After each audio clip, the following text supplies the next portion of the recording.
Olá, seja muito bem-vindo a mais uma aula do nosso curso de perícias em contrato de financiamentos bancários. Nós estamos fazendo a análise de um contrato de financiamento de veículos. Então até agora a gente já fez o download do contrato, a gente já tirou os dados do contrato, já entrou no site do Banco Central e pegou a taxa média de juros e já pegou também o indicador acumulado do INPC para fazer a atualização monetária. Então nós estamos com todas as informações disponíveis, agora é só trabalhar dentro da planilha. Na planilha Excel que eu disponibilizei para você na área de recursos dessa aula, você vai observar o seguinte, olha, eu tenho uma planilha, na hora que eu preencher aquelas informações, a maior parte das informações das outras planilhas já foram criadas. Então, o que acontece? Olha, aqui a planilha 1, né, a planilha de financiamento pela tabela Price, agora a gente não precisou novamente fazer a tabela Price, por quê? Porque eu já disponibilizei para você uma planilha modelo também para você seguir. Então aqui já está o nome do requerente, o nome do requerido, data do financiamento, valor financiado, taxa de juros mensal que foi cobrada, que é a taxa efetiva que foi cobrada, tá? O prazo da operação e o valor da prestação. E aqui tá toda a tabela Price já montada para você também, para facilitar o seu trabalho como perito. Já está a tabela Price toda disponível para você utilizar, ela já está pronta, essa planilha 1, financiamento pela tabela Price, ela já está pronta também nesse modelo que eu disponibilizei para você, pronta e parcialmente formatada. Você vai ter que tirar aí as informações da empresa, né, e tirar cabeçalho e rodapé, que você sabe fazer isso no Excel também. A planilha 2, que é a planilha do método de Gauss, também já está pronta, tá? Ela está pronta, toda formatada, você vai observar aqui, ó, já tem as informações sobre quem que é o requerente, quem que é o mutuário, quem que é o banco. Vou mudar essa informação aqui para ficar mais fácil para você, colocar assim, ó, requerente e aqui embaixo o requerido. Vai ficar mais fácil, já que a gente está trabalhando com área civil e não é de imóveis. Lá no nosso curso de formação de peritos judiciais e assistente técnico extrajudiciais, eu dou uma explicada para você qual é essa diferença de requerente requerido, réu e tudo isso, porque que a gente usa uma nomenclatura diferente. Mas aqui, ó, a planilha já está toda pronta também para você utilizar. Na hora que você preencheu aquelas informações naquelas 3 planilhas lá, tanto na planilha de orçamento quanto na planilha de cadastro, e na planilha do INPC, você já alimentou essas planilhas aqui também. Então tá aqui, ó, o valor da prestação, a parcela, tá tudo calculado já para você, para facilitar a sua vida. A terceira planilha que a gente tem aqui é a planilha de diferenças. Então nessa planilha de diferenças que também está pronto para você, você tem que observar apenas algumas coisas. Olha, o valor da prestação, o número dos meses de juros, o valor da prestação do método de Gauss, o valor da prestação do método Price, e as diferenças nominais. Esse campo aqui, fator de atualização do INPC, você tem que tomar um cuidado com ele. Por quê? Porque cada contrato que você fizer, esses valores aqui vão alterar. Então é interessante você sempre, nessa planilha, como ela já atualiza o valor, você vem aqui e vai lá e muda o valor do INPC. Você vai lá naquela planilha INPC que a gente fez e você vai colocar o seguinte, olha, o contrato foi feito no mês de junho de 2014, é só você colocar ele para buscar essa informação lá e arrastar aqui até o último período também. Muito tranquilo de fazer, muito simples de fazer também. E aí outra coisa que você tem que ficar atento também nessa planilha aqui, dessa forma que eu deixei ela disponível para você. Se você observar aqui nos últimos meses, tá vendo como o cliente pagou 42 prestações, ele pagou até o dia 28 de 2 de 2017, você vai ver que os últimos valores aqui vão ficar com 0. Por quê? Porque lá na nossa planilha INPC não tem nenhuma informação. Então você tem que vir aqui, colocar 1 para ele, multiplicar o valor da diferença. A diferença não vai ser atualizada, mas ela continua existindo, ok? Então, são essas 2 informações que você tem que ficar de olho nessa planilha aqui. Por quê? Porque essa planilha aqui ela já faz a atualização das diferenças nominais. Então, você vai vir aqui, vai clicar lá no mês que foi feito na data inicial do fluxo de caixa. Todo fluxo de caixa inicia no período 0, né? Então, na data que foi feita o financiamento, você vai pegar o primeiro valor do INPC e é só arrastar para os demais. E aí, quando você observar no final da planilha aqui, que tiver com esses valores 0, você sabe que você tem que colocar o valor 1 aqui para ele multiplicar esse valor da diferença. Nesse contrato o valor que está sendo cobrado do cliente pela prestação R$ 553,49, enquanto o cliente deveria pagar R$ 423,43, R$ 130 de diferença por mês. Se você faz o somatório dessas diferenças por mês, vai dar para você perceber que o cliente está pagando a mais do que deveria pagar, R$ 6.242,65.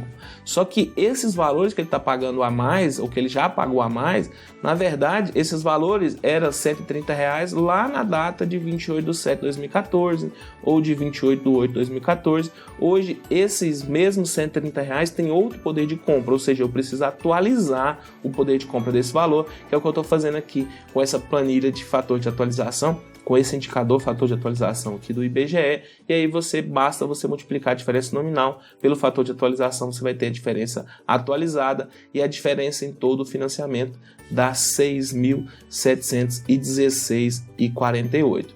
Outro ponto interessantíssimo é você fazer isso daqui, ó, já que o cliente pagou até a prestação número 42, eu vou dar um destaque mostrando que o cliente já pagou a mais R$ 5.936,15. Você deve ter percebido que você ter acesso a essa planilha é uma mão na roda, já está com todas as informações aí disponíveis para você. E olha, se o cliente vem pagando todos os meses um valor além do que ele deveria, ele já pagou quase todo o contrato, a gente precisa ver se ele já quitou esse contrato dele, se ele estivesse pagando as prestações do modo correto. Então, eu sei que até o presente momento, então aqui nós vamos abrir uma planilha de tabelas, também está disponível para você aí. Essa planilha de tabelas, ela traz algumas informações bem relevantes. O que eu fiz aqui? Você vai ver que essa planilha não está muito organizada, porque é uma planilha que eu não entrego para o cliente, ela fica escondida mesmo. Então o valor pago pelo cliente, ele pagou aqui 42 prestações de 553, ou seja, ele já pagou R$ 23.246,58. Ele deveria pagar as 42 prestações de 423, então ele deveria pagar R$ 17.784,26. A diferença entre o que ele pagou e o que ele deveria pagar é R$ 130 por mês. Essa diferença daria R$ 5.462,32 em termos nominais. Como esses valores precisam ser atualizados, então eu vou lá buscar a atualização novamente na tabela aqui do INPC. Como esses valores precisam ser atualizados, então fui lá, busquei para maio. Aqui não vai ter esse problema porque ele só está buscando as 42 prestações. Então esse valor precisa ser atualizado. O valor atualizado que o cliente já pagou, R$ 5.936,15. Aqui o valor de cada parcela atualizada. Então a brincadeira é o seguinte, olha, eu busco o saldo devedor. Qual que é o saldo devedor dele ao pagar a 42ª prestação? O saldo devedor dele a pagar a 42ª prestação era R$ 2.477,80. Você pode observar aqui nessa planilha de resumo que eu coloquei para você, ou você pode ir lá na sua prestação, na tabela que você fez os cálculos da prestação, verificar o saldo devedor. O saldo devedor, na hora que ele pagou a prestação número 42, R$ 2.477,80. Ora, era isso que ele estava devendo quando ele pagou a prestação número 42. Mas, o que acontece? Eu percebo o seguinte, a partir dessa tabela aqui eu percebo o seguinte, olha, o cliente já pagou R$ 23.246,58 na hora que ele pagou essas 42 prestações. O valor que ele deveria pagar, na verdade, é R$ 17.784,26, que seriam 42 prestações a R$ 423,43. A diferença entre o valor que ele pagou e o valor que ele deveria pagar é R$ 5.936,15, ou seja, ele já pagou a mais R$ 5.936,15. Conforme o parágrafo único do artigo 42 do Código de Defesa do Consumidor, que o cliente pagou a mais, ele vai receber sob o título de repetição de indébito, ou seja, ele vai receber esse mesmo valor como repetição do indébito. O saldo devedor dele, R$ 2.477,80, e o novo saldo devedor dele agora é menos 9.394,51, ou na verdade ele tem agora um saldo a receber, um saldo credor. O cliente tem um saldo credor de R$ 9.394,51. Isso, claro, assumindo que o juiz vai aceitar a hipótese da proibição da capitalização de juros e também ele vai permitir essa repetição do indébito.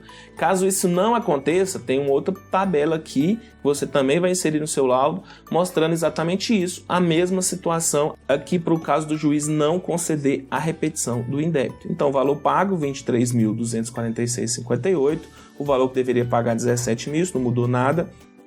O valor da diferença atualizada, R$ 5.936,15, só que aí ele não vai receber o indébito, o saldo devedor a juros simples será R$ 2.477, então ele também tem um saldo credor aqui, o saldo credor dele é de R$ 3.458,35. Espero que tenha ficado claro para você a construção dessa tabela. O documento que eu disponibilizei na área de downloads da nossa última aula é esse, ele vai facilitar em muito o seu trabalho. São as planilhas que eu uso aqui no escritório, então já está tudo pronto. Na hora que você preenche aquelas informações que eu mostrei para você na nossa última aula, ela já vai preencher automaticamente essas outras planilhas e você já vai ter essas planilhas para anexar ao seu processo também. Na próxima aula eu vou mostrar para você como elaborar um outro cenário, no cenário da seguinte forma, olha, e se o juiz não aceitar a questão da capitalização dos juros, se ele resolver adotar o que está definido lá na súmula 574, que o cliente deve saber que está sendo cobrado capitalização composta se a taxa anual for maior do que 12 vezes o valor da taxa mensal. Se a gente for aplicar o que está definido lá na súmula 574, então essa informação muda um pouco, eu vou mostrar para você já na próxima aula como a gente fazer adotando a tabela Price também, adotando juros compostos, só que recalculando o contrato de acordo com a taxa média do Banco Central. Você vai ver que vai dar uma diferença bem interessante também. Te espero na próxima aula, a gente vai calcular esse contrato na tabela Price utilizando a taxa média de juros do Banco Central. Até breve!